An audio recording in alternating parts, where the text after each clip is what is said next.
नमस्कार दोस्तों, कैसे हैं आप सभी। आज की कहानी का शीर्षक है गणित का घर। सुबह अच्छी खासी नींद लेने वाली सुमन ने जल्दी उठने और जल्दी सोने का संकल्प ले ही डाला। रविवार के दिन चाहती तो देर तक सो सकती थी, लेकिन रोज़मर्रा की तरह अपने आप आँख खुल गई। आवाज़ न हो इसलिए धीरे से स्लीपर पहने और शॉल ओढ़कर बाहर निकल गई। वैसे घर में उसके अलावा था ही कौन, सिवाय उसके पति गौरव, और वह अंदर के कमरे में बेसुध सो रहा था। वह थोड़ा दूर जाकर पार्क में पत्थर के बने स्लैब पर शॉल को रखकर उस पर बैठ गई। थोड़ी दूर पर दूसरे पत्थर की बेंच देखकर उसे याद आया कि ऐसा ही बेंच कॉलेज की लाइब्रेरी के पीछे के लॉन में भी थी। गौरव से उसकी पहली बार बात वहीं हुई थी। वह एकांत में कुछ नोट्स देख रही थी, तभी नीलिमा और गौरव वहां उससे मिलने आए थे। रंगमंच में रुचि रखने वाले गौरव को कॉलेज के वार्षिक कार्यक्रम में अपने नए प्ले का मंचन करना था। सुमन से कोई अंतरंग परिचय नहीं था, इसलिए उसे नीलिमा को पकड़ना पड़ा था। वह तो हाथ बांधे खड़ा रहा। नीलिमा ने ही बात शुरू की, सुमन प्ले लिख दोगी? ये गौरव है, इसके लिए, एनुअल फंक्शन के लिए। Good evening ma'am. गौरव ने हाथ जोड़ दिए। याचना के साथ उसकी तरफ बिना देखे सुमन ने नीलिमा से कहा, तुम जानती हो मैं जो भी लिखती हूँ वह सिर्फ सेल्फ सेटिस्फेक्शन के लिए। उसका प्रकाशन या पैसा कमाने से कोई संबंध नहीं है। कॉलेज की मैगजीन की बात अलग है, वो तो है, लेकिन गौरव जूनियर है। क्या हम सीनियर्स की जिम्मेदारी नहीं है कि जूनियर्स की मदद करें? वह थोड़ी देर तक चुप रही। सोचा क्या नई मुसीबत गले पड़ गई है। फिर उसने मन को लचीला किया। अब तुम कहती हो तो ठीक है। गौरव से पूछा, किस विषय पर प्ले करना है? नई भौतिकवादी स्थितियों से टूटते परिवारों को संजोने की थीम चुनी है। तुमने क्या अनुभव किया? मैम, मेरा तो अभी विवाह भी नहीं हुआ है। अनुभव कैसे? थोड़ी सी हंसी आई सुमन के चेहरे पर, लेकिन क्षण भर को। फिर बोली, ठीक है, 3 दिन बाद नीलिमा को दे दूंगी, इससे ले लेना। एनुअल फंक्शन में प्ले ने सर्वाधिक अंक बटोरे तो गौरव और सुमन के बीच संबंधों का सूत्रपात सा हो गया। बाद के दिनों में प्ले की मांग दूसरे संस्थानों में भी बढ़ती गई। प्ले का ताना बाना ही कुछ ऐसा था कि हर वर्ग को पसंद आ रहा था। आखिर कौन चाहता है परिवार का टूटना और कौन नहीं चाहता है टूटते परिवार को बचाए रखना। बाद में सुमन ने गौरव के लिए कुछ और प्ले लिखे। कुछ में तो मंचन में भी वह उसके साथ रही। धीरे धीरे आत्मीयता बढ़ी तो प्रेम का बीज चुपके से मन में घुसकर दिल में पल्लवित हो उठा। बात पहले कुछ अतरंग मित्रों और उसके बाद दोनों के घरों तक पहुंची। सब कुछ मिलता जुलता देख दोनों परिवार सहमत हो गए। कुछ दिनों में गौरव को एक रंगमंच से जुड़ी संस्था में निर्देशक का काम मिल गया। सुमन ने एमएससी के बाद एक कोचिंग इंस्टीट्यूट में पार्ट टाइम जॉब कर लिया। शीघ्र ही चढ़ते सर्दी के मौसम में दोनों का विवाह गया। जल्द ही उन्होंने शहर के पॉश इलाकों में बनी नई कॉलोनी में लोन लेकर फ्लैट भी ले लिया। सब कुछ सामान्य चल रहा था, सिवाय गौरव के अधिक धन कमाने के जुनून को छोड़कर। इस महत्वाकांक्षा से वशीभूत होकर एक दिन उसने सुमन को सलाह दे डाली, सुमन, मैं समझता हूँ कि हमें आगे बढ़ने के लिए धन की ज़रूरत होगी। तुम अपना कोचिंग इंस्टीट्यूट चलाओ। इस छोटी सी पराई नौकरी में मिलता ही क्या है। मुझे ऐसे ही रहने दो। लेखन कर रही हूँ, घर में के कामकाज भी है। अपना इंस्टीट्यूट चलाना आसान नहीं है। बहुत व्यस्त हो जाऊंगी। फिर आंख मारती हुई बोली, 2-3 बच्चे हो जाएंगे तो उन्हें भी तो मुझे ही संभालना होगा। लेकिन गौरव अपनी बात से टस से मस नहीं हुआ। दूसरी औरतों को छोड़ो, तुम्हें तो अपने स्तर को ऊपर उठाने के बारे में सोचना चाहिए। कुछ देर ना नुकुर के बाद सुमन राजी हो गई। उस दिन दोनों ने बाहर खाना खाया और रेस्टोरेंट के बाहर लॉन में बैठकर योजना बनाई। कुछ महीने की दौड़ धूप करके पास ही दूसरी कॉलोनी में किराए पर भवन लेकर इंस्टीट्यूट खोल दिया। जल्द ही सुमन उसमें मग्न हो गई। इसी व्यस्तता में बच्चे भी पैदाइश भी टल गई। तब गौरव ने कहा था, हमें नया जीवन शुरू करना है, पहले ढंग से सेटल हो जाए। तुम क्या कहती हो? हाँ ठीक है, जिसमें तुम राजी उसमें मैं भी। कितनी सहजता से उत्तर दिया था उसने। जब प्रेम हो तो विरोध की जगह ही कहाँ बचती है। दोनों ही एक हो जाए तो विरोध करेगा भी कौन। सुमन, मुझे अपनी नहीं तुम्हारी इच्छाओं का ख्याल रखना है। तुम जैसा चाहो मैं वही करूँगा। अरे नहीं, मैं भी यही चाहती हूँ। जब पैसा ही नहीं होगा तो आने वाले बच्चे को भी क्या दे पाएंगे। सुमन ने गौरव के माथे पर चुंबन जड़ दिया तो प्रति उत्तर में गौरव ने उसे बाहुपास में जकड़ लिया। फिर कुछ समय के लिए दोनों डूब गए प्रेम के अथाह सागर में। इंस्टीट्यूट के चल निकलने पर दोनों की दिनचर्या काफ़ी व्यस्त हो गई। फ्लैट पर आते तो भी वेतन और इंस्टीट्यूट की आमदनी पर चर्चा होती। आगे बढ़ने के लिए गौरव ने कई कंपनियां बदल डाली और सुमन ने इंस्टीट्यूट में भी छात्र छात्राएं बढ़ गए। आमदनी बढ़ी तो फ्लैट बेचकर विला खरीद लिया। 3 साल ऐसे ही भागदौड़ में बीत गए। लेकिन बीते वर्षों में अगर उन्हें बहुत कुछ मिला था तो काफ़ी कुछ खोया भी था। धन कमाने के गणित ने विला में सुख सुविधाएं तो भर दी, लेकिन बच्चे की किलकारी से घर सूना था। व्यस्तता और बढ़ती आत्मनिर्भरता ने दोनों के बीच रिश्तों को ठंडा करना शुरू कर दिया था। बातचीत के समय के अभाव के साथ ही एक दूसरे पर निर्भर रहने से जुड़ी ज़रूरतों में भी कमी आती जा रही थी।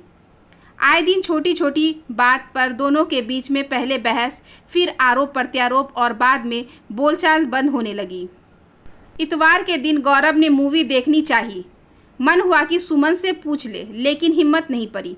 अकेले ही मूवी देखने चला गया। बात खुली तो दूसरे दिन सुमन ने कोहराम मचा दिया।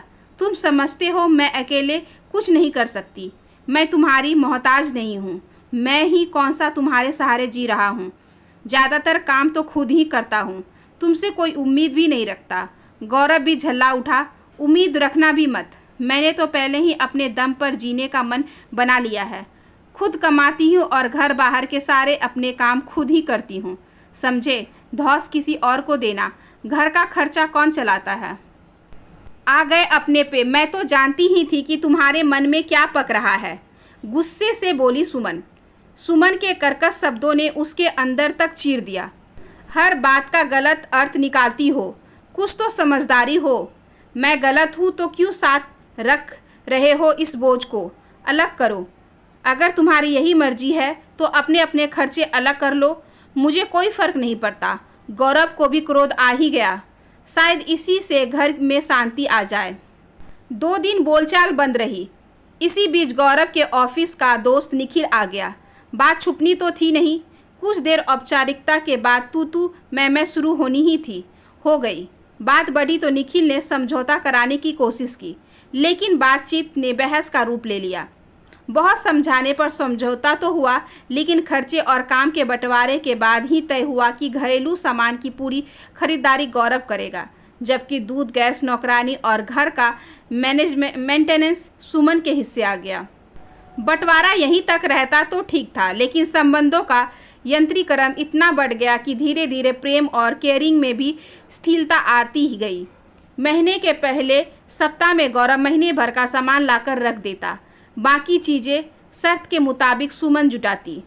अब जब घर में गणित घुस गया तो हर बात उसी की नज़र से देखी जाने लगी। ऐसे में जीवन के कई अवसर कहीं खोते चले गए। मूवी देखना, कहीं घूमने जाना, बाहर खाना खाना और यहाँ तक कि विवाह समारोह में शामिल होने पर भी खर्चे को लेकर बहस होने लगी। बाद के दिनों में तेज बहस के तनाव से बचने के लिए दोनों चुप्पी साधने लगे। मन और उचाट हुआ तो पहले एक बेड पर अलग अलग हुए, फिर अलग अलग बेड और बाद में कमरे भी अलग हो गए। सुमन बीते दिनों के ताने बाने में डूबी थी। तभी कॉलोनी का एक परिवार सामने की बेंच पर बैठ गया। पति पत्नी बैठे तो बेटा बेटी उनसे छिटक कर झूले पर चढ़ गए। बच्चे को देखते ही सुमन को गौरव से दूरी कचोटने लगी। यह क्या हो गया घर को? क्या उसे घर कहा जा सकता है? शायद नहीं, क्योंकि अब घर में खूबसूरत दीवारें हैं, कालीन, पर्दे, सुविधाएं हैं, लेकिन सब बेजान से हैं। उनका जीवन तो कहीं खो गया है। अब वह घर नहीं, सिर्फ और सिर्फ मकान है, और वे दोनों मालिक मालकिन न होकर अपने ही घर में पेइंग गेस्ट है। आत्मनिर्भरता तो मिली, लेकिन बंधन कहीं खो गए थे। वो बंधन जो वैवाहिक जीवन का मुख्य आधार होते हैं और एक दूसरे की निर्भरता के मोहताज होते हैं। ऐसे बंधन जिनमें बंधकर भी आज़ादी और स्वाभिमान का भास होता है। आत्मनिर्भर बनने और उससे उपजे अहंग की संतुष्टि की इतनी बड़ी कीमत चुकानी पड़ रही थी दोनों को। न प्रेम, न सहानुभूति, न परवाह और ना ही संबंध। क्या सोचा था और क्या हो गया ये? तो क्या एक दूसरे पर निर्भर बने रहना ही ठीक था? प्रश्न कौंधा मन में। सुमन ने एक बार फिर सामने बैठे परिवार को देखा तो मन ईर्ष्या और खिन्नता की बजाय प्रफुल्लता से भर गया। उस बार परिवार में उसे अपना हंसता खेलता परिवार नजर आने लगा। खुद ब खुद कदम घर की ओर चल दिए।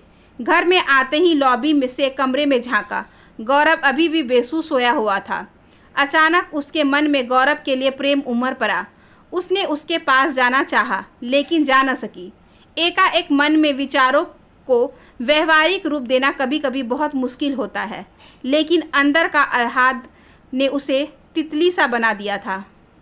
गौरव के लिए गीजर ऑन कर दिया और उसकी मेज पर फैली फाइलें दुरुस्त करने लगी। बार बार मन हुआ जगा ले उसे और चाय बनाने को कहे, लेकिन ऐसा कर न सकी।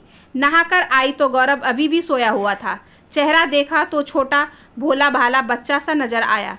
वात्सल्य उमड़ पड़ा। जिससे वशीभूत हो वह उसके पास ही लेट गई। गौरव इससे अनजान बेसुध सोता रहा। थोड़ी देर तक वह उसके चेहरे को निहारती रही। लगा लिपट जाए, लेकिन ऐसा कर न सकी। थोड़ी देर में उठी और कमरा ठीक करने लगी। गौरव जागा तो उसे सुमन की पीठ दिखाई दी, काफ़ी कुछ खुली हुई। एक टक निहारने के बाद उसे ठंडी सी आ भरी। फिर बाथरूम में घुस गया। फ्रेश होकर आया तो डाइनिंग टेबल पर सुमन बैठी उसका इंतजार कर रही थी। गौरव ने एक पल उसके चेहरे को देखा, बोला कुछ नहीं। बहुत दिनों से बंजर पड़ी संवादों की जमीन पर एकाएक शब्दों की हरियाली आए भी तो कैसे। अहंग से मुक्त हो बात शुरू की सुमन ने ही। चलो सुलेखा दीदी के घर चलते हैं, बहुत दिन हो गए मिले। गौरव चौंका। कई दिनों से ना वो तो दोनों किसी के घर गए थे और ना ही कोई उनके घर आया था। फिर किसी के मानने ना मानने की वजह ही कैसी। सुमन की बढ़ती आत्मीयता से उसके अंदर भी प्रेम उमड़ पड़ा। बोला ठीक है। कॉलोनी में सुलेखा का परिवार करीब 2 साल पहले ही आया था, जब उसके पति अभिनव की एक कंपनी में अकाउंट विभाग में नौकरी लगी थी। कुछ दिनों बाद सुलेखा ने घर में ही प्ले स्कूल खोल लिया था। 2 बच्चों की जिम्मेदारी को दोनों बखूबी निभा रहे थे। आज शाम को विवाह की 25वीं सालगिरह थी उनकी। ऐसा सुलेखा ने उसे 2 दिन पहले बताया था।